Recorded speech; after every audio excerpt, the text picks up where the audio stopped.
of life here, in Orange County. Well, for 30 years, I worked the Chico Ranger District at the Sweetwater National Forest, which is basically the Santa Ana Mountains, from the 91 freeway down to Camp Pendleton. And if I'm imagining that right, that would be like the more like the backside of the Santa Ana Mountains. If you want to know the middle of it, follow the Orange Riverside County line down. Okay. So see where Corona is, Prado Dam. Okay, yeah. See that line? That's the county line. Cool. And the Santa Ana Mountains are on either side of that. I've driven it just before the big fires, from like Tribuco all the way to Ortega. Yeah, heavy. That's for my next presentation. So back to the San Mateo Creek, for like the conventional strategy to water in the landscape is basically drain it, pave it, pipe it, pollute it, forget it. Or pave it, just pipe it far enough so that it's somebody else's problem, unfortunately. And my mentor, Brock Dolman, likes to say our job is to take people from the drain age to the retain age.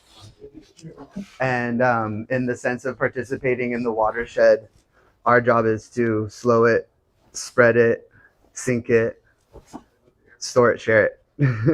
And I have some few photos on how we execute that in ways that are applicable to Orange County, Southern California. A lot of people think sustainability and I need to have a ranch or I need to have a farm or something, but with a little creativity, it's amazing what we can do in our smaller spaces. Who are we?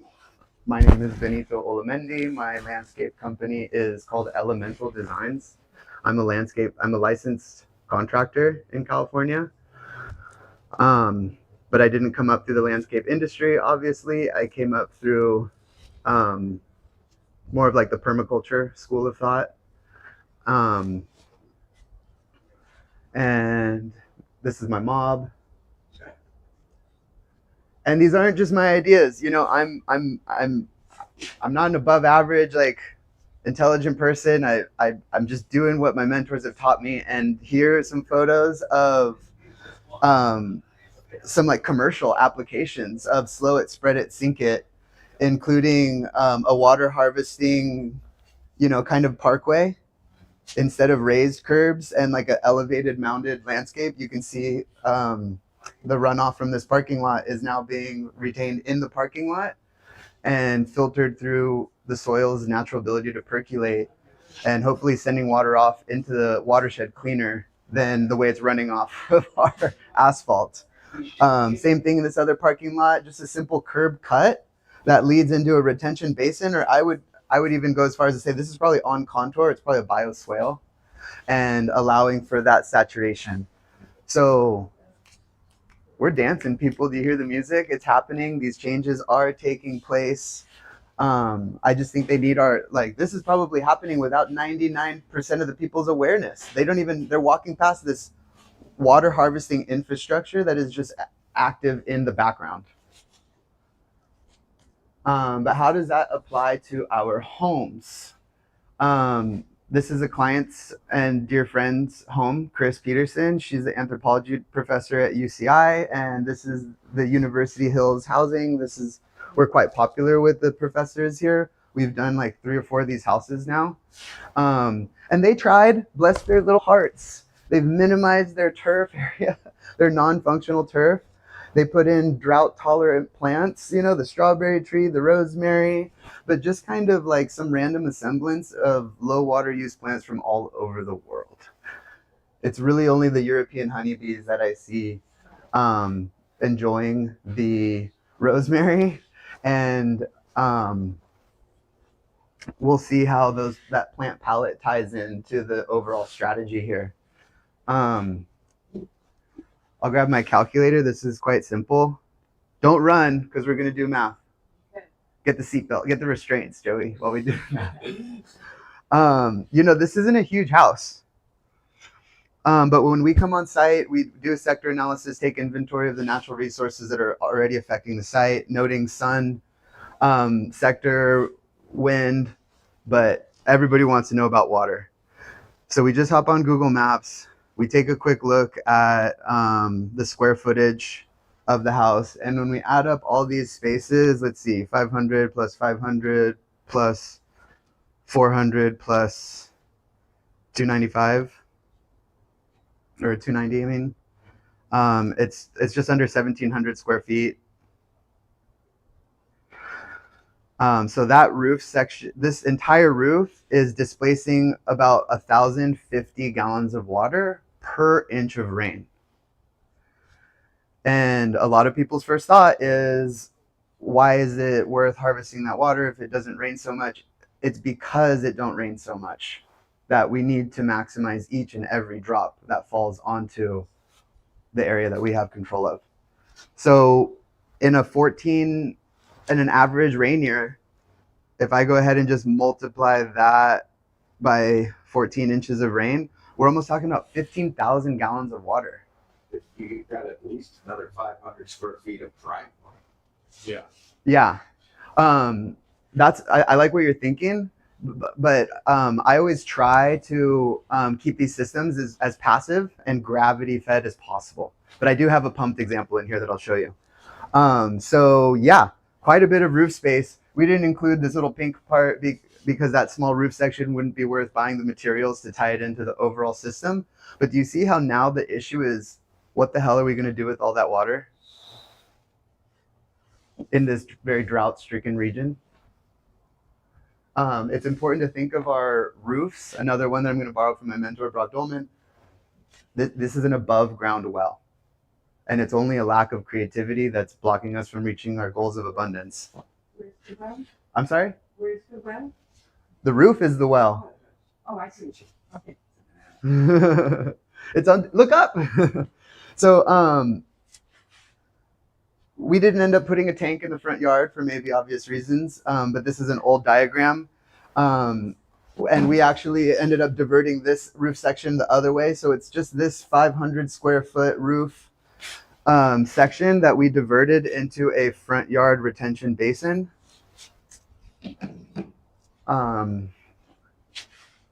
You might appreciate this. I'm glad I included it. Downspout converted into a 3-inch drain pipe and a pop-up drain that is in the retention basin. And then there was already a 4-inch drain pipe that was built into the house's drainage infrastructure. So then we tapped back into that. So when this retention basin fills, they didn't want us to just let it overflow onto the sidewalk. I'm like, come on, guys, if it's raining that hard that the basins are overflowing, everything's going to be wet. Nobody's going to know where the water is coming from. What's the difference? But the HOA is on to me. So we just put a pipe in the basin and tapped it into the existing drainage system. Pretty simple. This is what it looks like. Here's where we converted the downspout into 3-inch pipe and the pop-up drain. There's the basin. You can see the basin better here. It's this area. And once that fills up, it goes right back where it was going to go anyways.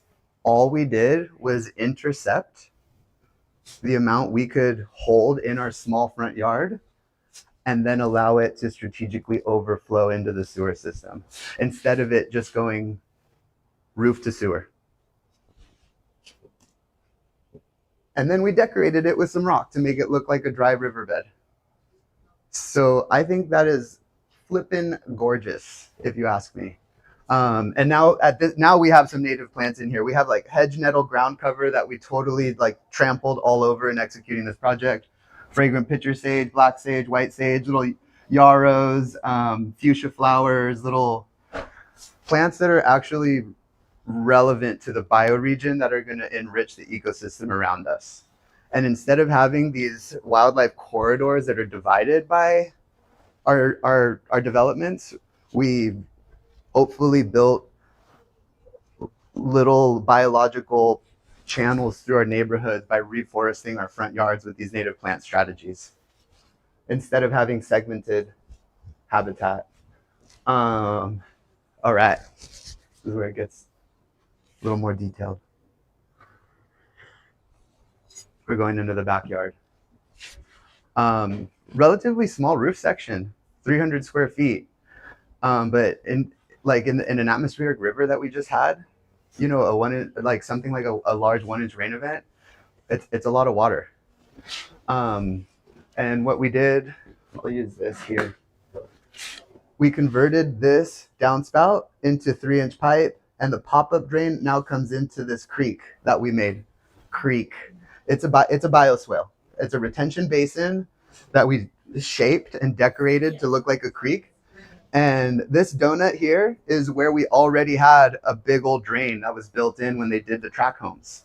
So when the creek fills, it overflows into that big old 4-inch drain and goes right off where it was intended to. We're just intercepting this amount. We're slowing it and spreading it over the entire landscape. And even these plants that are planted against the wall, probably 10, 15 feet away from the creek, they don't have any irrigation coming back here. They're tapped into that water source. All these native plants that we put in our little garden island, they're tapped into that water source. They don't receive any other irrigation. We timed it well. We planted them going into the rainy season. So, I mean, we hand watered once the day we planted them, and they were maybe hand watered a couple more times. But they were pretty much just established within the rainy season, and then they were tapped into this long-term water source underground. I'm sure that kind of leaves us with these trees that obviously need more water than the native plants. That's what it looked like before we got started. This is when things were freshly planted.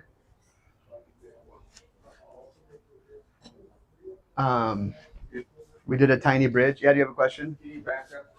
Mm-hmm. That To the no, right here. there. Yes. Did you line that, or is it just percolate into the? The whole point is to percolate. Oh, thank you, Joey. Yeah, we'll get that for the next question. That way, it's all like documented for the video. Yeah, you get your audio. What he said. Okay. I'm gonna go back to this diagram because I don't know if I included the gray water diagram, but the laundry room is in the 2nd story. And so we punched the pipe through the wall, brought it down the roof, and the laundry gray water goes to the mango, the peach, the pineapple, guava. The fig, we actually ended up doing like a blueberry patch, and there's an avocado over here as well. And then she interplanted all of like her perennial culinary herbs. And this whole area is her like food forest style garden, her perennial food system that is receiving water every time she does a load of laundry. And that is those laundry conversions. We install a 3-way valve, so you always have the option to either send water to the landscape or send water to the sewer, in case you need to do like a load of laundry with bleach or vinegar or something that your plants are not going to like. Yeah, so pre-installation, just freshly after installation. And this is more what it looks like. I think this photo is from last spring.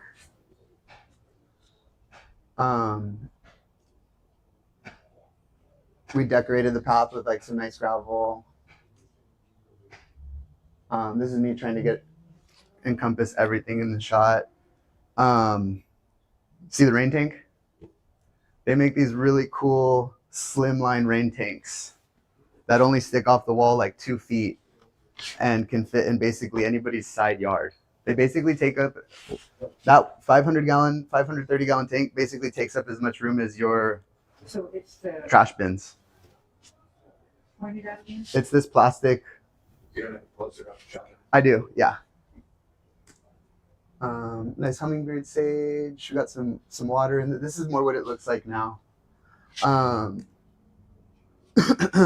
So there's actually a series of 3 of those tanks. 3 of those 530 gallon tanks adds up to almost 1,600 gallons of water. And so that is where that water holds over the vegetable production, the seasonal veggie production, over the dry season. So between the passive rainwater storage in the creek for the native plants, the gray water for the food forest or the orchard, and the active storage for the vegetable garden. There's not a drop of municipal water going into this backyard. And as of last week, when we finished the front yard, it won't be very dependent on the municipal irrigation either. So that water that is there, is that moving or lately? It's moving very, very slowly. Okay, because we have mosquitoes. Mm-hmm. Do you have any issues with? No. And that's because if this is done correctly, that water should not be standing for more than 24 hours. Okay. It's unlined, so it should be infiltrating. Mm-hmm.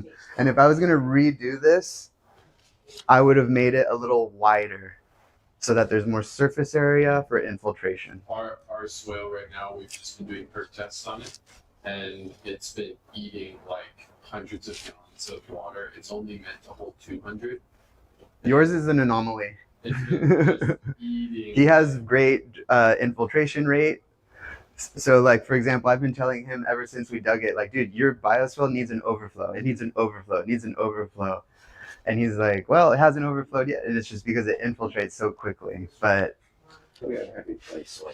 most of us, yeah. And so I think that they must have brought in soil or yeah, to level stuff. The soil, one of the tricks is using mulch as your. Well, then yeah, Joey's also has a lot of soil building strategies in place that help with infiltration. So these are the two roof sections. This combined 900 square feet that feed our tanks. Yep, this is before we did the decorative rocks and stuff, but you can see how these tanks, I can still roll a wheelbarrow through here. So what's the size of the thing? I don't have the dimensions off the top of my head, but they're like this big and, like 7 feet long. It comes off the wall 2 feet. Yeah. Most of the tanks I use are like the big agricultural, like round tanks, but I really like, if we're really going to use that rainwater in a way that's worth cutting up gutters and laying all this pipe, I need a 1,300 or 1,500 gallon tank to really make it worth it. Or a combined, like this system is a combined almost 1,600 gallons. Because you're thinking about how much water, like a 55 gallon drum fills in what, 20 seconds? Yeah.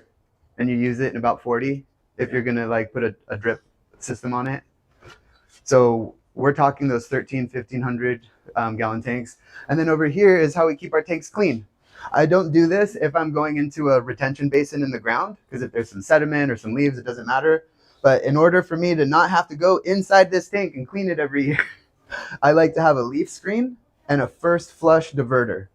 So when water comes off this downspout, it has to come into this pipe first. Once this pipe fills over, then it goes towards the tank. And all the, dust and bird poop will fall into here. I put a little valve in a watering can so you can empty that after each rain. But especially after the first rain of the season, we want that first flush to come off into this pipe and not into the tank. Once that whole 4-foot section of pipe is full, it'll just passively overflow into the tank. Just another photo from Chris's. Just love seeing it when there's water, how beautiful, supportive, and productive some of this stuff is. Here's a photo of the 3-way valve. So it's this brass T right here with the yellow handle.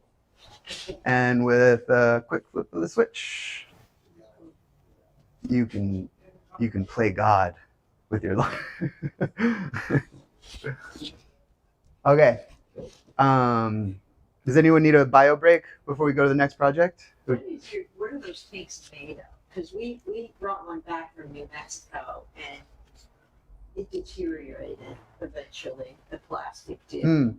Must have been an old tank because those are all UV rated tanks and they all have. It used to get, we lived in an old adobe and it used to get our rain from canaling. Huh. And we have an outdoor shower and all kinds of interesting things with it. But the tank, when we brought it to California, it deteriorated. I don't know, it might have been just the age. So I went, do you know the longevity of your tanks? They have a manufactured 25-year warranty. Okay. I haven't been doing this long enough to see one of those tanks go bad. Yeah. Just curious. Thank you, Joey. The sun and the ultraviolet rays. Yeah, they're supposed to be UV rated.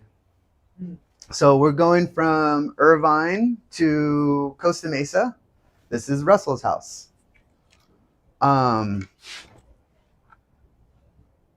Russell has a native plant perimeter planting. Russell's on a corner lot. There's a lot of traffic. He was right by Orange Coast College. He wanted some privacy. He wanted to enclose his whole like corner lot. So we converted this downspout here. We dug out a huge 97-foot long bioswale with the cutest little excavator you did see. And then see this kind of like paw print? Those are the shapes of our basins that are receiving gray water from the laundry unit in the garage. Do you see my formula here? Orchard on the gray water, downspout to the native plants, a tank to the veggies, and we have our net zero landscape. Yep. After demo, we drew everything out, rented a little excavator. We got digging, just reconfigured some downspouts. Planting day, cute little 1-gallon plants. This is once things are growing in and getting established. I think we planted in, that was my birthday that one year. So that was December. And this is just when I came back in the spring. We had like 100% transplant rate with the native plants. They thrived there. Throughout this whole process, I've only lost that one pineapple guava, which I can't really explain. I don't know why. This is what it looks like a little more recently. All of these, you can see the toyon berries, the lemonade berries, our chaparral mallow. It only took a year for us to really get these plants to like head high and start creating that privacy we desired, or for them to fulfill their function in the landscape. This is mostly evergreen. Something is flowering any time of the year. It's producing food. I think it's visually beautiful. We don't need lawns. We don't need non-functional turf in our communities. We're tripping ourselves. We're stifling our what we could have. And here's the overflow for the bioswale, by the way. The little gap in the bricks. So that bioswale just overflow into the sidewalk as it would have anyways. The house didn't even have gutters when I started. Mulberry tree. Everything is mulched and everything is so filled in at this point. You can see that the pathways are very intuitive. It's just if you're not walking into the plants, you're just, the only walking space left is our mulch pathways. And then I've gotten better at this over the years, but the goal is, with all the excavation you can imagine taking place in our projects between the bioswales and the gray water basins, if we can store that earth, we can, like as adobe builders have in the Southwest since time immemorial, we can build functional art in your landscape. In terms of like an adobe bench that we did here, we did the tall backs. Obviously, I think the client wanted a mellow space to maybe smoke a joint in the front yard. He was very concerned with privacy. We used these, it's a method called super adobe, where we've built the form with sandbags, just filled them with the earth, excavated earth, tamped them down, and then we use the earth and plaster that's stabilized with a little bit of cement. It's called stabilized lime. We added a little bit of cement to make it more weatherproof. And this is what the landscape looks like more or less today. White sapote, papaya, lemon guava, Meyer lemon, blueberries, mulberry tree, macadamia nut, avocado, and loquat. No water from the municipal water supply. And I didn't forget about the overflow water from the bioswale. As that water comes off the driveway and converges around the corner, we've created a water harvesting parkway where instead of a mound of grass, we've excavated the parkway and liberated the soil with a little curb cut so that they can be reunited. The soil and the water can be reunited. And look how beautifully that came out planted. And the city doesn't even need to know that this is all excavated and backfilled with mulch. And there's even like riparian plant species thriving right here. The biggest benefit of this that I didn't foresee is all the overwatering over the dry season from the neighbors that no longer goes directly into the watershed, but is intercepted by our infiltration basins. That's a big victory for me. You said the city doesn't need to know, so you didn't get a permit because that's city land. This is the client's property. No, you're right. It's the city's property, but the homeowner is responsible for it. So we're responsible for managing and maintaining it. And this is the way we decided to manage it. And we did do an unpermitted curb cut. And we are planning on we can't remove the fruitless pears, but we've interplanted them with coast live oak. We plan on phasing them out. Speaking of that old switcheroo, so once the coast live oaks get to a decent size, who's going to notice if the tree next to it's gone? Works for me. It works for the rest of the ecosystem too. I mean, think about how many more species are supported by a coast live oak. Something happened? Oh. Oh. Yeah, Joey, does that other door open? Maybe find his way out. Oh boy, cats are on duty. This is the pumped project, where the layout is less than ideal. We have the main house on the lower terrace, the pool, the shaded cabana by the pool and on an upper terrace, and the guest house is on like an upper third terrace. So what we did was we converted these downspouts to bring water here where we had one of those 500-gallon slimline tanks. As featured here. And now that tank has a sub pump in it that pumps back up to these two 2,500-gallon tanks. This is the biggest, baddest rainwater harvesting system I've ever built. It's pretty nuts.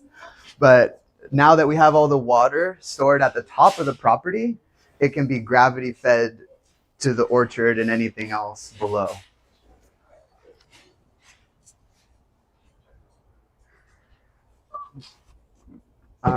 Just so you know, the projector is hard to see on the visual on this just because of the way lighting and projectors work. I could move it to where... Yeah, give that a try. And I can probably brighten it up post-production. And I just included this photo because I'm like, oh my gosh, these are huge 1,300-gallon tanks. And this client managed to squeeze 3 of them into this unused kind of backside yard area. Like I think more of us have these. Nobody's a fan of the look of these tanks. Let's put it that way. They are large, but they bring so much function to the landscape that it's totally worth it. And name a better conversation starter, and they can be beautified. We're only limited by our own creativity. I thought I had just in time to wrap up. I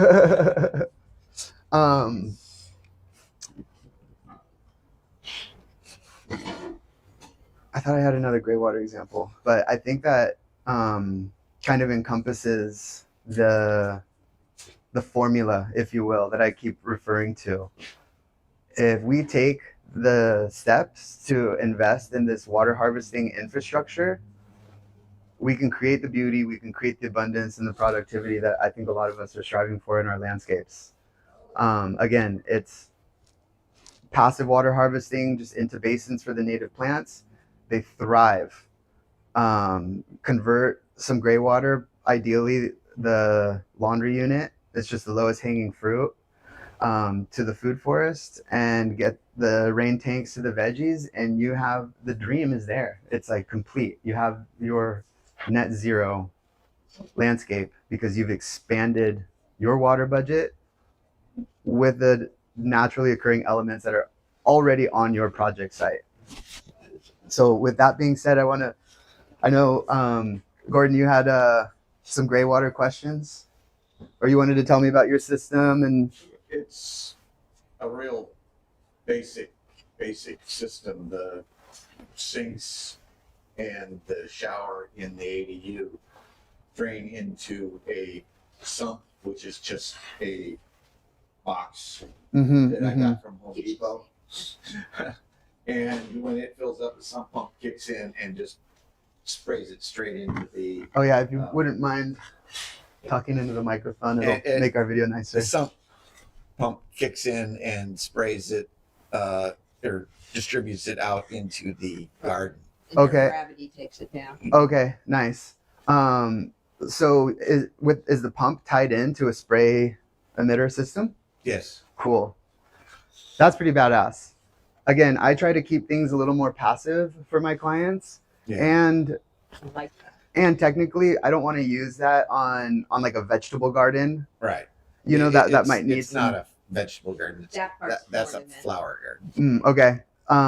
So Butterfly garden. my default strategy and the way my mentor trained me is basically if you have like two fruit trees, a basin in the middle that's filled with wood chips, and then the outlet needs a valve cover so that roots don't grow back into it.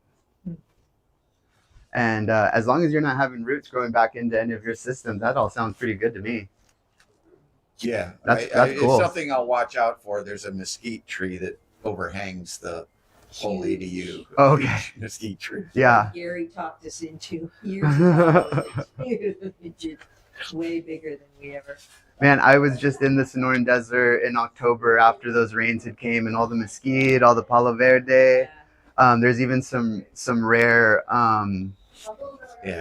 trees out there that were all greening up and coming back to life. I'd never seen the forest look so desert look so forested before. Right. You take a desert tree and you water it, and it just kind of explodes with growth. Yeah, that's what I found with our chaparral as well. When they're tapped into like a basin like that's been receiving rainwater, that's saturated, that's where our heavy clay soils are beneficial. Everyone loves to complain about them. They just don't know how to work with them. And so those native plants, like I said, that one example in Costa Mesa, the perimeter screens, they got to head high within a year, whereas Chris is in Irvine.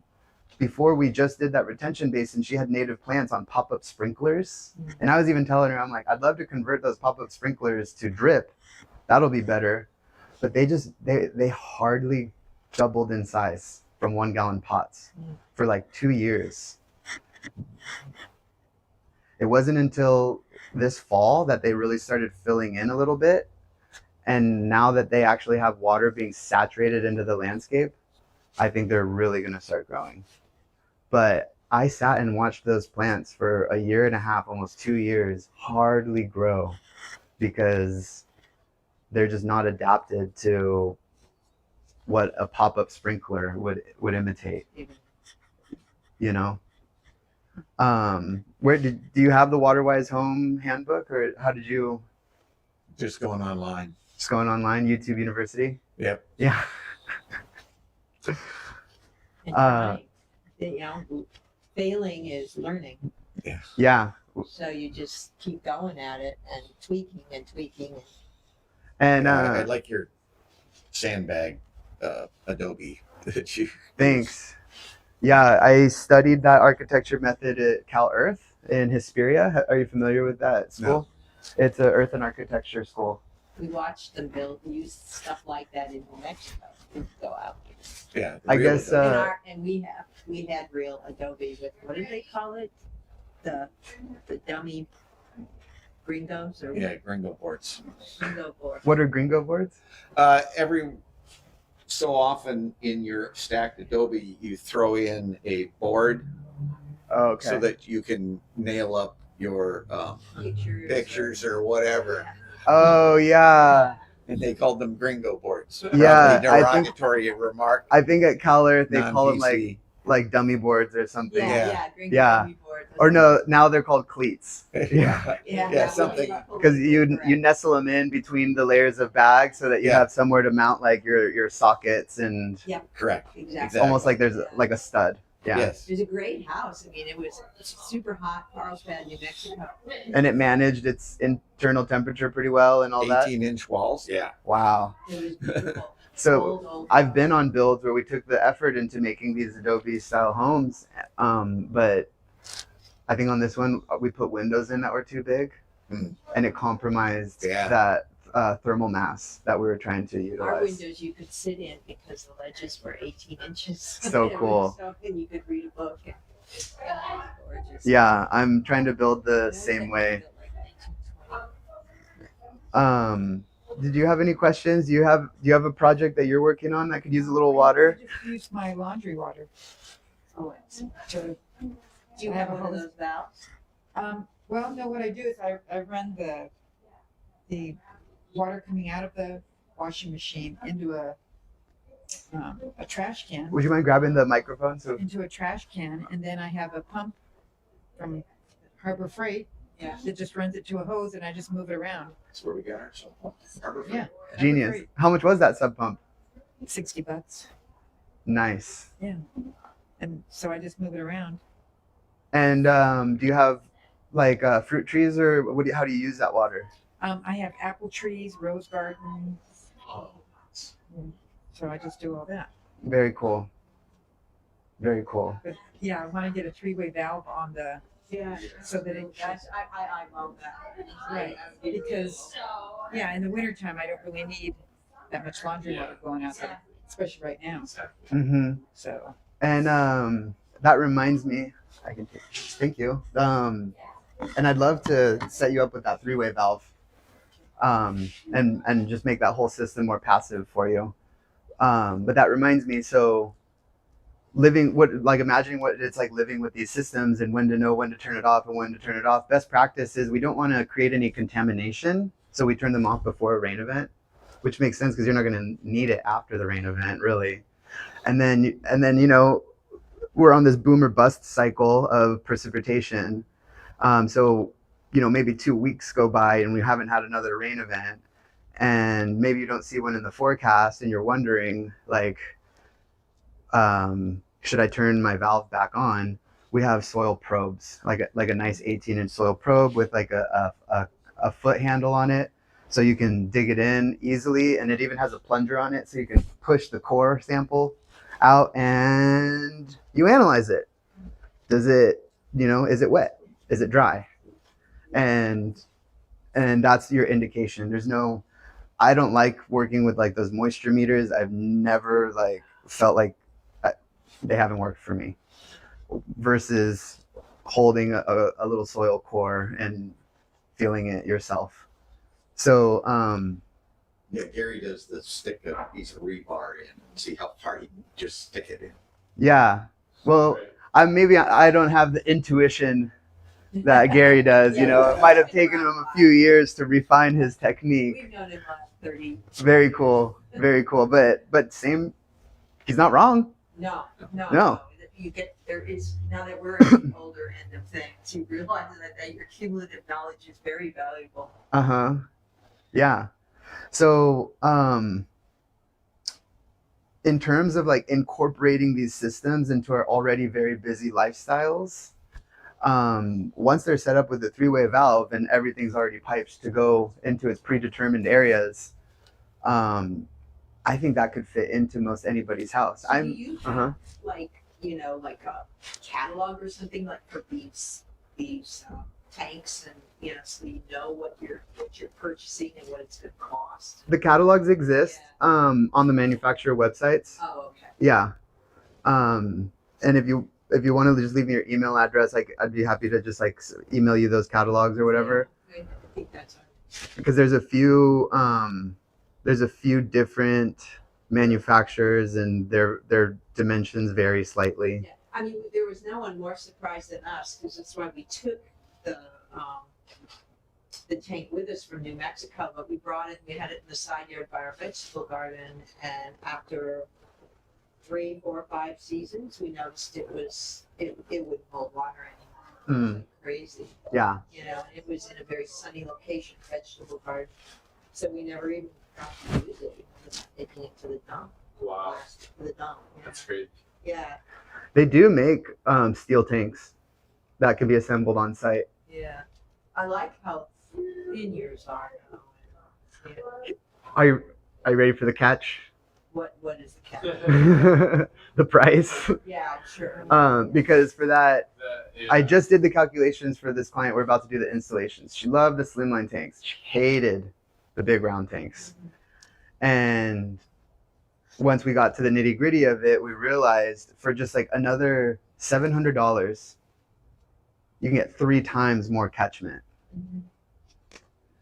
with a big round tank than the slimline tanks. She would have had to buy 3 of those tanks to make a 1,600 gallon system versus. But you gotta have room for that. Yeah.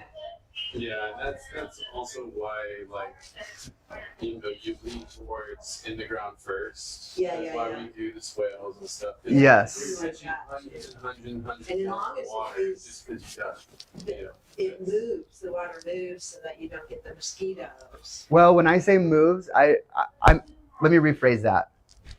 Technically, it's moving. Well, I know it's not gonna be that warm. But if it's ours, yeah. This last spring we got like at least 5 inches like that, right? Yeah. And it's like, oh, whoa, like what was And ours that, is right? already. And I was telling my friend, I'm like, be careful, because we were adding in more like buckets that we had. And I was like, hey, be careful, like we need to be careful with our swale.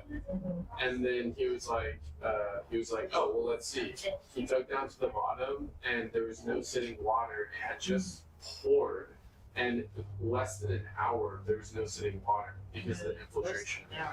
So that's not normal, Mhm. because ours has been established for a few years now, and it has wonderful soil underneath. We broke into the clay, we have established fruit trees, established in the Yeah, we plants. have to. The microbiology. We added It's a lot of amazing. PG to ours. And Give us farm quality. another important thing to keep in mind is that those systems improve with time. They mature. They grow with Yeah, us. Sure. And as the water is creating its own pathways, and as you're adding more organic matter to the soil through the roots that are planted adjacent to it, it improves with time. As the mulch decomposes and is able to absorb and it becomes more porous, you're creating like more of a biosponge effect. And year after year of replenishing the mulch, they mature, they get better with time. And here's another added benefit when it comes to like, you know, integrating these systems into our regular lives. That 90-foot perimeter bioswale that I showed you in Costa Mesa, it's our landscape garbage disposal, like in the kitchen. When we come back and do all the cuttings, we toss them. You know, I wouldn't throw like a big branch or something, but maybe I hit it with the loppers a couple times, turn it into some more manageable pieces, and we just chuck it into the bioswale. Long gone are the days of landscapers hauling off a bunch of biomass, to then go bring in a bunch more biomass just because it's a more uniform shape. Anymore. When a tree falls, we let it fall. It's just much more valuable falling in the forest, Right. reintegrating. And since you guys have so much already knowledge on those kinds of forest management, like the class that I was just telling you about, now anything that's fallen, anything that's overgrown or deemed a fire load, we're chopping to then stuff back into the gully to create this mass of dead organic matter and then these gullies that all that organic matter is then catching sediment, and we're refilling these erosion scars while we're addressing fuel loads at the same time. That's the natural way. I had a group of Cub Scouts I was mentoring, yeah, talking about, and I went out and showed them, this erosion scar that was coming in, and it was taking the tree that's next to the erosion scar, falls in and naturally forms its own sort of dam. Mm-hmm. So, it's nature trying to stop that. Exactly. As it comes in, it falls in and then catches more stuff and forms its own dam and heals the erosion scar. That's just nature, period. Exactly. And that's why so many of these wildlife biologists are so focused on reintroducing beaver. Yeah. Because who does it better? Yeah. And and so I was speaking with the founder of Nature's Engineers, and they build these beaver ecosystems so that then they can reintroduce these beavers. He learned about the climate crisis in high school. His name's Cooper, and he was saying that he wanted to go become an engineer so that he can learn to build the latest, greatest carbon sequestering doodad. And then he's like, oh frick, if only we had some self-building technology that was solar powered and naturally extracted CO2 from the atmosphere. He's like, oh shit, I'm talking about trees. And who proliferates more trees through water harvesting is those beavers. And he kind of had to reinvent the wheel to become an ecosystem manager, because no greater carbon sequester than nature. So it's so cool seeing this holistic approach becoming more mainstream and our governing bodies streamlining these process. And one more thing that I'll touch on is in those gully stuffing strategies. I was in that class with a 4th generation rancher. His name was Mark. He had never studied these practices before, but he intuitively, like 10, 12 years ago, saw fuel load that he needed to get rid of somehow. He saw the erosion scar on the other side of the ranch that he needed to fix somehow, and had the heavy machinery to move. He intuitively figured it out, so these ranchers can also be the solution, so it's a very exciting time. I feel it was a real honor and a pleasure to be able to speak with you guys about these topics today.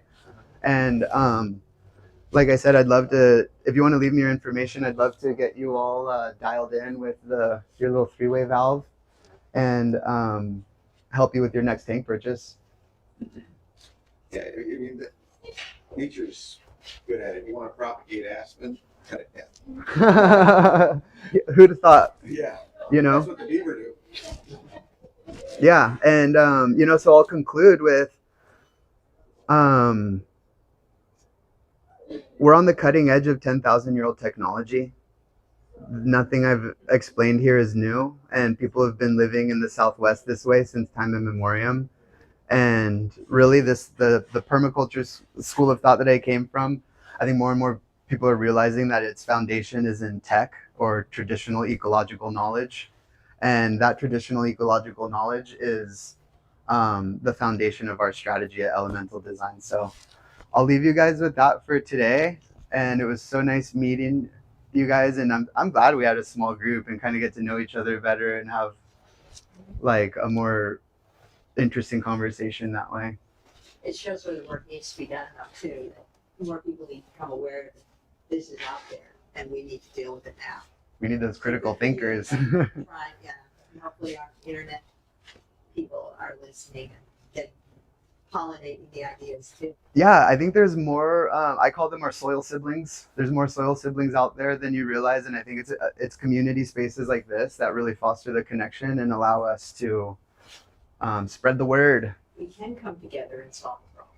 Yeah, I like the stuff that you showed with the parking lot. You need more of that built into the original designs. And You'll but see I it now, am by the way. aware of it. You'll I see am more seeing of it. it. Yeah, right where we Santa store our Ana, RV. Orange, everybody's They've doing got it. one. So I didn't really. It really jumped out to me last time I visited Sedona, or these places that have huge downpours, like Yeah, monsoon. Thank you. It feeds with And it's like it's like I go to these. I was in the neighborhoods just walking through, like taking a walk in the morning. I'm like, oh my gosh, all of these neighbors have interconnected, like, it's more drainage than water harvesting. But then you see like, oh, there's the creative neighbor that did a little diversion, does their little water harvesting, and then it goes back to the system, you know. And unfortunately, it's going to take it being written into code.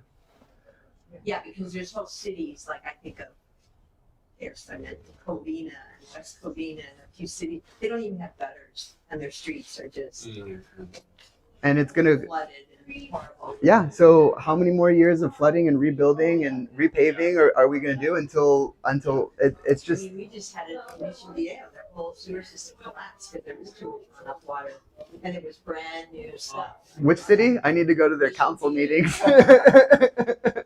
Okay, noted. Yeah, Oso Boulevard and Marguerite, it collapsed. Wow. Because there was so much runoff, and then they got the Army Corps of Engineers to come and rebuild the collection thing in one of their supposed wildlife wetland areas that wasn't done properly. And I don't know where they stand now, but the whole sewer system collapsed. Wow. And that was Melrose. We were paying for that, and we got garbage. We can Anyway, we can sorry. design new systems that make the old ones obsolete, is what I tell my students. So I'm really glad you mentioned that. I will be tuning in I to. got pictures of my son surfing on that water catch. That Gross. I hope he's all got all of his shots. well,